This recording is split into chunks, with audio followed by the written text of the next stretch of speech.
Okay, I'm up here in the shop. I'm going to start reinstalling this little shaky that we've got torn apart.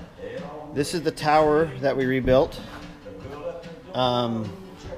Just put a new bearing in the top. That's all we had to do. The main bearings were in great shape, so I elected not to do them. We've got the retaining belt pre-installed before we put it in. Here's a good time for me to point out that something we can do for a lot of customers, if you choose, is send you if you're in a pickle, we can send you a complete shaker tower. It's brand new, everything. Brand new belt, comes with everything you see here. New fasteners for the bottom. We don't have those shown right here, but everything you need. Could possibly need. So you tear out your old one, throw in your new one, and you're good to go. Then what a lot of folks do is they just take that same box that we shipped it in and ship it right back to us, and we'll rebuild it for you. Because this tower can take some special tools, and it's just something a lot of people don't want to deal with. It's kind of expensive. The entire tower assembly like this costs $492, I think, something like that.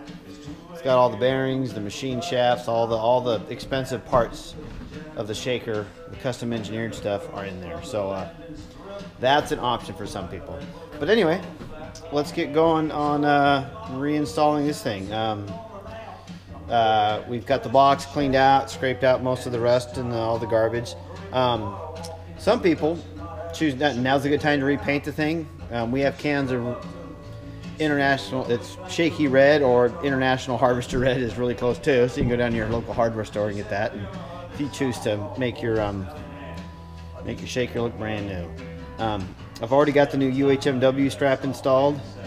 We switched to black. I heard that black might be more UV ray resistant, so it might last a little longer than the white stuff that was previously used. So I don't know, we're gonna find out. We're using black, and we'll be shipping black ones for a while. Hopefully they last a little longer. So anyway, here we go. I'll show you how to put this thing in.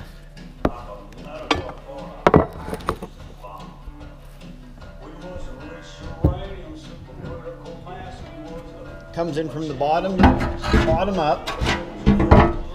Kind of counterintuitive. The first thing you gotta do right now before you bolt it down is to get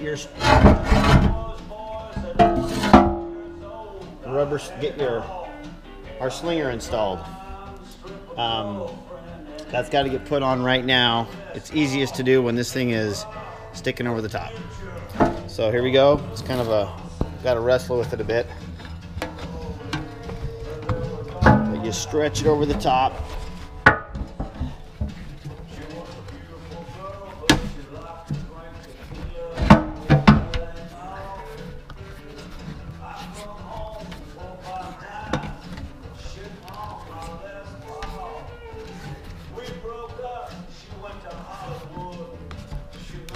Okay, so there it is. So now the next step is to get it worked up under and into that groove. You can see that customer has installed some little rods. You got to get snapped up in there so it holds good. Kind of hard to do. So anyway, here we go.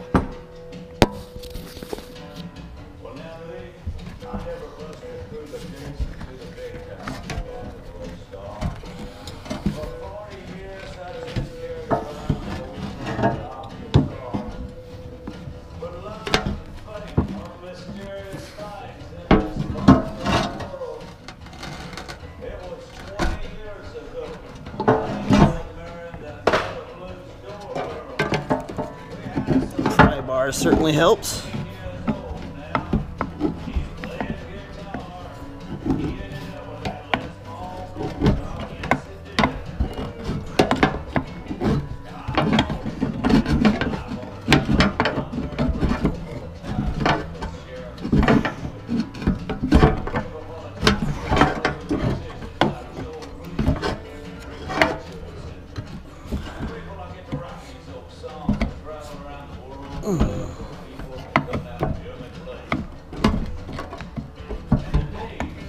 There we go.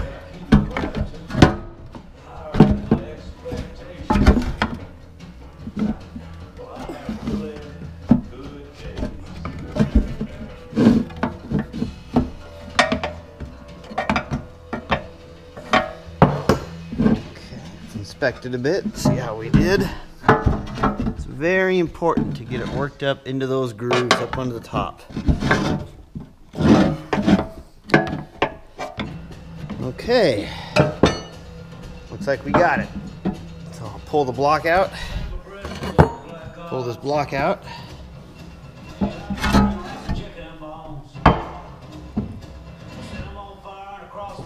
Okay. There it is. Looks good.